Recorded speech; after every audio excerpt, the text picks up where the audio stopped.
Okay, this is 2020 container garden here in right outside Pittsburgh, PA, Zone 6B. It's April 24th, and this is what I call sink or swim day.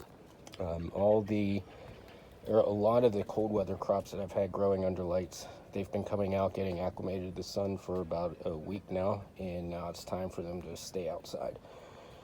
So this is what we got,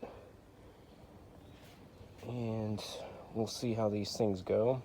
Of course, I have backups over here, so I won't be without if one of those dies, but we'll see. And then I'll show you what we're going to be doing with the grow tent and the grow light station now that all this stuff is outside. Okay, here is the inside of the grow tent, and I'll move that onion out too, but a lot of room freed up here. So what we're going to do is take the plants from the top grow light shelf, which I'll go up and show that in a second, the biggest ones, and we're going to put those all down here. And those are all warm weather stuff. I still have a couple weeks to my last frost date, so they're going to stay in here, and then the ones on the shelf below it will move up to the top, and then one of these grow lights will actually be able to turn off, so better electricity bill. Okay, and then lastly, what's going in the grow tent.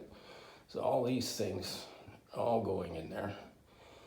A lot of these peppers down here, they're getting pretty big, so I may just pack that thing in as much as I can and then keep just one grow light on, maybe two, and then we'll watch over these ones here.